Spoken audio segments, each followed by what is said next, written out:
अल्लाह करीम के पाकीज़ा नाम से आगाज़ है। नाज़रीन, ये तारीख़ी कहानी मुग़लिया सल्तनत के अजीम फरमारवा औरंगज़ेब आलमगीर की है, जिसने एक बेटी की इज़्ज़त बचाने के लिए एक आम सिपाही की तरह जंग लड़ी। वक्त के हाकिम को अपने मनसब को फरामोश करते हुए ऐसा क्यों करना पड़ा, आज हम आपको बताने वाले हैं। मगर आगे बढ़ने से पहले हस्ब साबक आपसे गुजारिश है कि हमारे चैनल डिस्कस पॉइंट को सब्सक्राइब करते हुए घंटी के निशान को दबा दें। हम इस तामुन पर आपके शुक्रगुजार होंगे। अजीज सुनने वालों, औरंगज़ेब आलमगीर एक रात आराम फरमा थे कि किसी फरियादी ने शाही महल में लटकी हुई जंजीर को हिलाया। ये जंजीर इसी मकसद के लिए लटकाई गई थी कि किसी भी फरियादी को शहंशाह के हुजूर पहुंचने में किसी दिक्कत का सामना न करना पड़े। जंजीर हिली तो हज़रत आलमगीर फौरन किला के दरवाजे पर तशरीफ लाए और हुक्म दिया कि फरियादी को हाजिर किया जाए।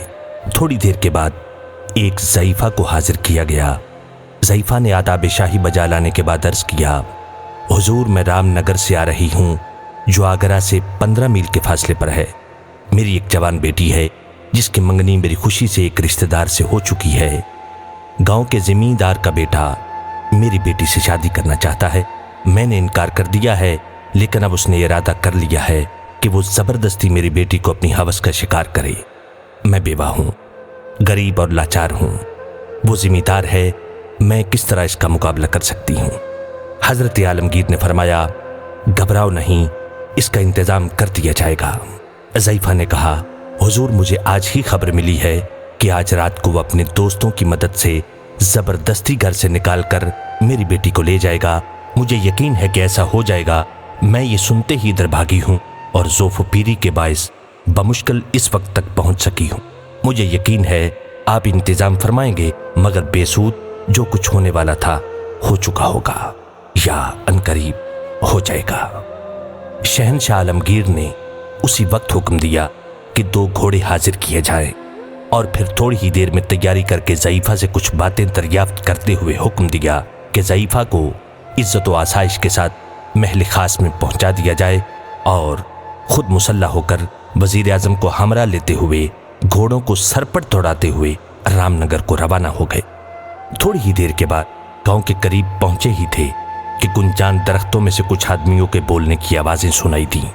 दोनों घोड़ों से उतर पड़े और इस तरफ रवाना हुए। करीब पहुंचे तो इस किस्म की आवाज़ें सुनाई दी। एक आवाज़, देखो ज़िद्दी लड़की, क्यों जान कमाती हो, अब भी समझ जाओ और मेरा कहना मान लो। दूसरी मग़मूम आवाज़, आबरू का सदका जान है, मेरे नज़दीक जान की कोई कीमत नहीं। पहली आवाज़, मैं जवान हूँ, ज़िम्मेदार और साहिब दौलत हूँ, खूबसूरत हूँ, फिर इनकार की वजह।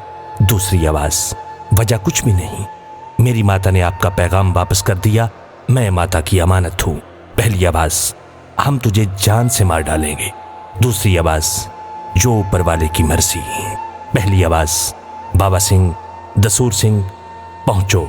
इसके सुनते ही बहुत से नौजवान इधर उधर से निकल आए और ये हुक्म पाकर कि इसे मारो, इस लड़की पर हमला कर दिया और करीब था कि इस बेचारी लड़की को ख़त्म कर दे।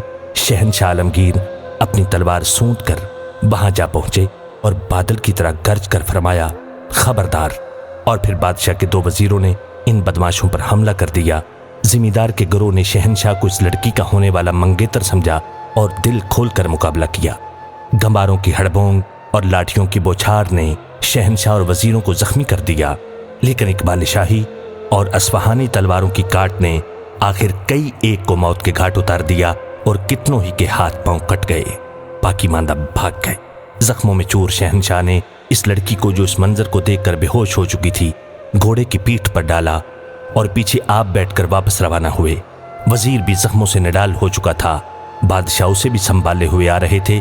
घड़ियाल ने अभी 2 ही बजाए थे कि शहंशाह आगे रखे किला में दाखिल हुए और लड़की को उसकी मां के सुपुर्द किया। इसी वक्त हकीम और जर्राहों को तलब फरमाया और उन्हें हुक्म दिया कि वजीर की मरहम पट्टी की जाए और हमें मरहम पट्टी की जरूरत नहीं, जख्म आप ही अच्छे हो जाएंगे। मर्द इन बातों की परवाह नहीं किया करते। सुबह उठकर शहंशाह ने कोतवाल को हुक्म दिया और दोपहर तक रामनगर के जख्मी और मफरूर तमाम आदमी, जिनमें वो जिम्मेदार भी शामिल थे, हाजिर कर दिए गए। शहंशाह ने हुक्म फरमाया कि हमारी اور وزیر کی طرف سے کوئی استغاثہ ان کی ذات پر نہیں۔ ہم نے اپنا جرم معاف کر دیا۔ ہاں، اس مظلوم بڑھیا اور اس کی لڑکی پر جو ظلم ہوا ہے اس کی حسب قانون سزا دی جائے گی۔ ضعیفہ کو 500 اشرفیاں عالمگیر نے خزانہ شاہی سے دلوائیں، اور جب اس لڑکی کی شادی ہوئی تو شہنشاہ بنفس نفیس اس شادی میں شریک بھی ہوئے۔ عزیز سننے والوں، ہمیں یقین ہے کہ آج کی یہ ویڈیو آپ کو اچھی لگی ہوگی۔ اگر ہمارا گمان درست ہے تو اس ویڈیو کو لائک کیجیے اور ہمارے چینل ڈسکس پوائنٹ کو سبسکرائب کرتے ہوئے گھنٹی کے نشان کو دبا دیجیے۔ اللہ آپ کا حامی و ناصر ہو۔ والسلام، اللہ نگہبان۔